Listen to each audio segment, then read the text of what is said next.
Saludos amigos, bienvenidos a mi canal de YouTube. En este video voy a explicarles cuáles son los inconvenientes que se producen por el daño de las válvulas del motor. Sobre la mesa tenemos una culata de un motor con una sola válvula de admisión, como la que está aquí señalada, y aquí iría la válvula de escape. Lo mismo correspondería en este otro cilindro, válvula de admisión y aquí la de escape.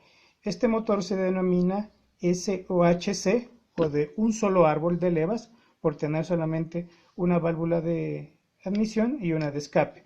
La diferencia con los motores que tienen doble válvula, ya sea en la admisión o ya sea en el escape, es que se tiene una mayor potencia, un 30%, entre 25 y 30% más comparativamente que un motor del mismo cilindraje, pero con un solo árbol de levas.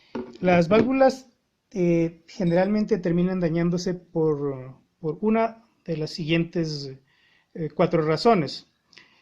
Por ejemplo, a veces se fracturan en la base, se terminan rompiendo o se fracturan de manera que se forman grietas que impiden que se forme la compresión dentro del cilindro y simplemente hay que cambiarlas. Se puede romper el vástago, ya sea en ciento de los balancines en la parte inferior. Este primer daño se produce por fatiga de material, se produce ya después de algunos cientos de kilómetros y la única opción es cambiarla. Otro de los inconvenientes que sucede es que a veces las válvulas terminan doblándose, ¿sí? Y se doblan cuando se rompe la correa de transmisión, ¿sí? Voy a explicar previamente cómo es que funciona el mecanismo.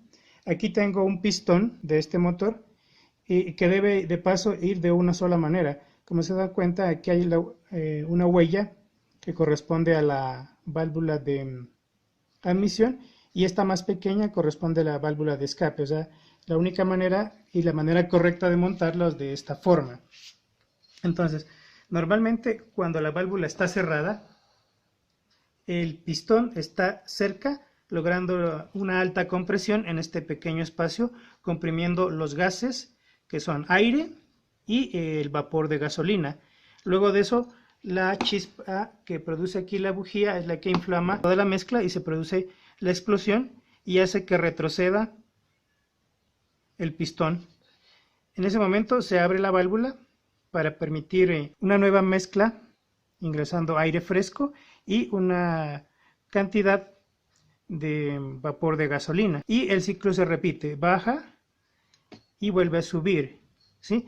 Esto se denomina sincronización del motor, sube y baja, ¿no? En este caso, las válvulas estarían operando de manera correcta. Pero ¿qué sucede cuando se revienta la correa de transmisión?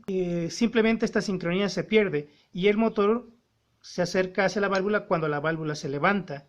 Entonces, el empuje del pistón hace que la válvula se doble o se rompa, ¿sí? Y se produce un daño por esta pérdida de sincronización cuando la correa de transmisión se rompe.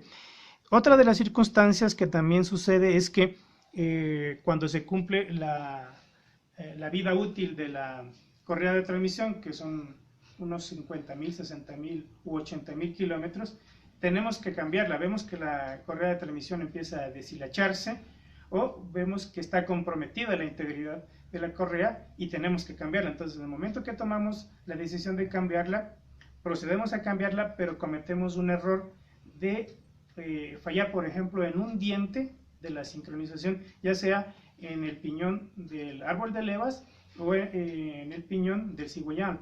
Entonces, eso ocasiona que esta sincronización que comentaba en un principio se pierda, y sí es verdad que si el vehículo funciona inicialmente, tal vez notemos que haya una pequeña pérdida de potencia, pero la consideramos normal o simplemente no nos da tiempo de reaccionar y termina dañándose o rompiéndose algo relacionado con las válvulas y después se compromete todo el mecanismo que es del motor. En este caso voy a mostrarles cuáles son los efectos de rotura de una válvula. Por ejemplo, cuando la válvula se rompe, aquí he tenido tapado, ¿sí? por favor, si haces una toma, ¿sí? Aquí tenemos en este caso un cilindro completamente destruido, ¿sí?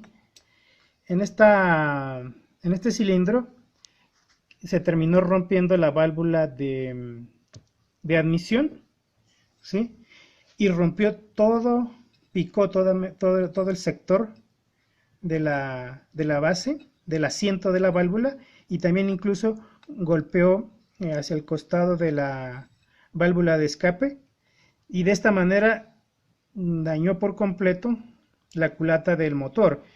En este caso no hay manera de hacer una rectificación o una reparación. Como se dan cuenta, se encuentra muy comprometido todo el mecanismo, toda la base, y no hay otra manera que reemplazar toda la culata. Sí, es verdad que es muy costosa, pero no hay otra forma.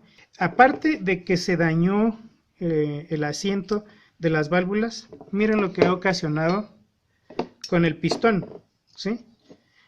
La válvula rota fue picando el pistón hasta que lo perforó por completo. Y una vez que lo perforó, siguió avanzando el daño, y aquí se dañó la biela, el brazo de biela, ¿sí se nota? ¿Sí? Se picó por completo el brazo de biela y produjo un daño que es bastante costoso de enfrentar, como se dan cuenta. Entonces, en este caso, por ejemplo, este motor para reparación requirió de comprar una nueva culata, todos los empaques, brazo de biela, juego de pistones nuevos, rines, y ha sido pues evidentemente para el propietario un costo bastante alto. De esta manera nos podemos dar cuenta que es muy importante, ¿sí?, no pasar por alto o a la ligera el momento de cambiar o de inspeccionar la banda de transmisión, ¿sí? Un cuarto punto que quiero tocar es el que tiene que ver con la calibración de las válvulas, ¿sí? Bien, amigos de mi canal, espero que este video les sea de utilidad. Si les gustó el video, dejen su manito arriba, dejen su like.